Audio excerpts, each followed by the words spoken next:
তোমরা কেমন আছো? আজকে দিনটাতে আমরা গেছিলাম 23শে ডিসেম্বর, গেছিলাম হচ্ছে সন্তান মুভিটা দেখতে। তো সবাই এই মুভিটা তাড়াতাড়ি গিয়ে দেখে আসো। আমি বলবো একটা ছোট্ট সবাই সবাই মুভিটা দেখতে পারে, খুব ভালো একটা মুভি, খুব সুন্দর।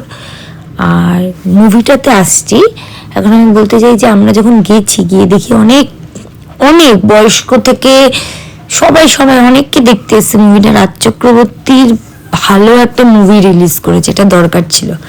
আর এইখানে আমরা পিভিআরে গেছিলাম, তো সিটটাকে দেখাচ্ছিলাম ভিডিও করে যে এই সিটগুলো আমরা বুক করেছি, তো খুব আরামদায়ক এই সিটগুলো, আমার খুব ভালো লাগে। তো পপকর্ন নিয়েছি, পপকর্ন খেতে খেতে মুভিটা দেখছি। তো দিনটা আমি বলবো মুভিটার জন্য খুব ভালো হয়ে গেছে, কারণ শুভশ্রীর অ্যাক্টিং দারুণ দারুণ দারুণ, খুব সুন্দর। আমি বলতে গেলে ওই একটা অ্যাক্ট্রেসের জন্য আমি মুভিটা দেখতে গেছি। হ্যাঁ, অবভিয়াসলি রাজ চক্রবর্তীর বই ভালো হয়, কিন্তু বইটা এক একটা সিন মানে তোমরা না কেঁদে, আমার হাজবেন্ড অব্দি কেঁদে দিয়েছে বইটা দেখে। মানে জীবনে মা বাবার কতটা আমাদের জন্য করে আর আমরা তাদের জন্য করতে পারি না। একটা ছেলে মেয়ে বিদেশে থাকে, যার মা বাবার যেমন কষ্ট সেটা আলাদা, কিন্তু দেশে থেকেও বাবা মারা দেখতে পায় না ছেলে মেয়েদের, এটার কষ্ট আরো আলাদা। আরেকটা মা বাবাকে তো ভুলেই যাচ্ছি, এটা দেখে তাদের কথাও মনে পড়বে যে যাদের বাবা মাদের ছেলে থাকে না, শুধু মেয়ে থাকে। মেয়েরা বিয়ে করার পর হয়তো মা বাবাকে টাইমটা দিতে পারে না মেয়েরা।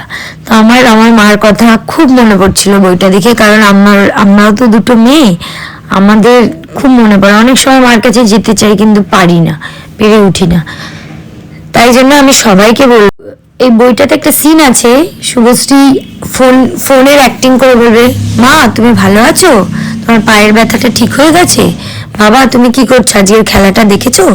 তো এই সিনটা সবার বোঝা উচিত।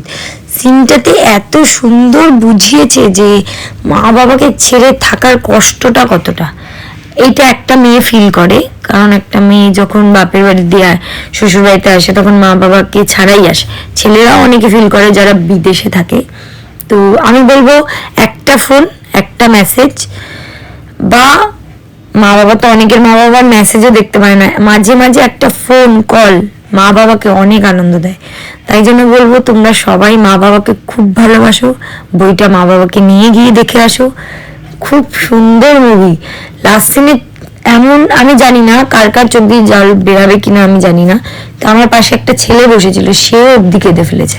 আমি সচরাচর জানি ছেলেরা কাঁদে না।